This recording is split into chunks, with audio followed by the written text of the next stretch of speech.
What's cracking YouTube? My name is Neckpunch and welcome to episode 7 of Coteinn region Pokemon, where I take you through the region that I'm designing and introduce some of the fake Pokemon that live within. In today's episode, we're going to discover some original forms for Pokemon that you already know and love. I've talked before about how excited I was by the regional variant idea with the Alolan forms, but one form in particular really made me think, and that was Exeggutor. The Alolan people apparently believe that this is Exeggutor's true form. And a bunch of YouTubers have unpacked the theory that the Alolan people are actually right, and that due to various conditions, this form of Exeggutor is actually the variation which developed later. And that got me thinking, are there any other Pokemon that could fit that description, that have something in their origin or their species or their dex entry which suggests that they could have developed from a different form? And I believe the answer is yes. The first Pokemon that comes to mind is Ninetales. Two things get me about Ninetales, and both are displayed in its Gen 1 dex entry. Very smart and very vengeful. Grabbing one of its many tails could result in a 1,000-year curse. So back in the days of Red and Blue, I always thought that it would be really cool if they actually did something with this. I imagine this mechanic where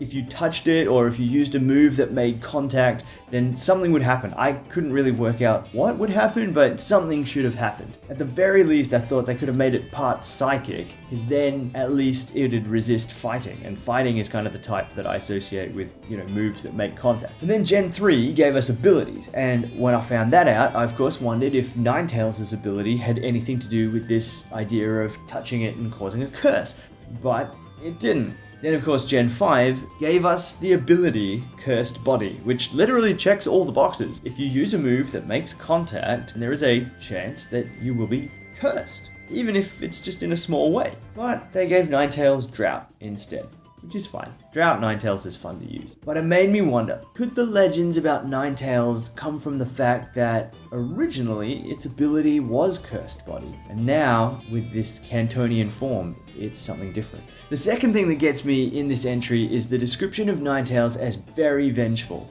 A lot of Ninetales' dex entries point to this really nasty streak. Ruby's entry talks about it casting a sinister light from its bright red eyes to gain control over its foe's mind. And Ultra Sun's entry describes it as vindictive and relentless by nature. I've read these entries and I just couldn't help notice how much this sounds like it's describing a dark type. So why is Ninetales not a dark type? Unless, perhaps, originally it was. And then when it came to Vulpix, it's not described quite as vindictive, but it's still definitely a little bit of a trickster. And many of its other entries describe its control of fire as being very ghost-like, which fits really well with the Cursed Body idea and the number of ghost-type moves that it randomly learns. So, all of that led to the creation of Coteinn Vulpix, the fox Pokemon.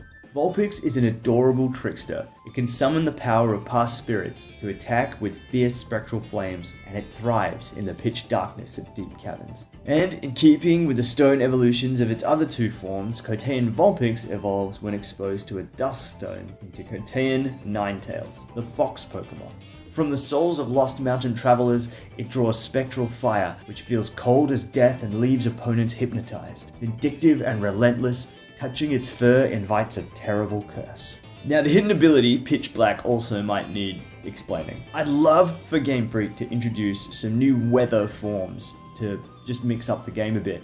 Rather than do a top 5 new weather video, because that sounds actually really boring, I'll just put it out there now. I would love to see a high wind situation that wasn't as broken as Delta Stream. I'd love to see some kind of acid rain, which I guess would work like rain but also damage non-poison types. And most of all, extreme darkness. Everything becomes unnaturally dark. Dark and ghost type moves are powered up, fairy type moves are weakened, and all types except for dark, ghost, and light drop accuracy one stage. Sounds really annoying, right? But it's fighting in the dark. It's gonna be. Anyway, so Pitch Black is the summoning ability for this weather condition.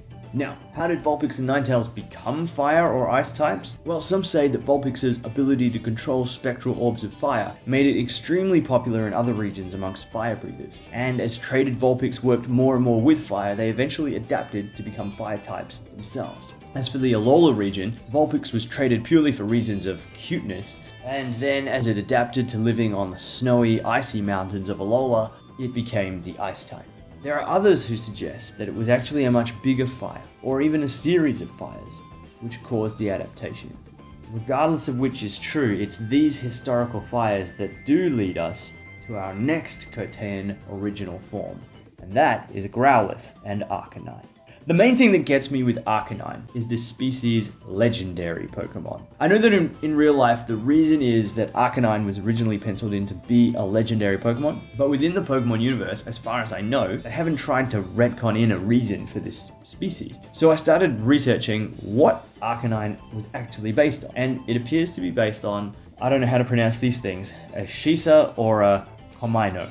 I apologize. Chinese guardian lion dog thing. They're supposed to ward off evil spirits and curses like any good guard dog. And there was one story in particular which caught my eye. I'm going to read it out. I apologize in advance for my pronunciation. In Tomimori village near Huchinda town, in the far southern part of Okinawa, there were often many fires. The people of the area sought out, oh my days, Sayozui, a feng shui master, to ask him why there were so many fires. He believed they were because of the power of a nearby Mount Yizi, and suggested that the townspeople build a stone shisa to face the mountain. They did so, and thus have protected their village from fire ever since. So what if Arcanine was originally some legendary, heroic Pokemon, known for rescuing lost travelers and fighting evil spirits, but because of this, it was brought to another region, a region where the people suffered as a result of devastating fires. Humans and their Arcanine then worked together to fight these fires, and over time this caused them to start hatching a different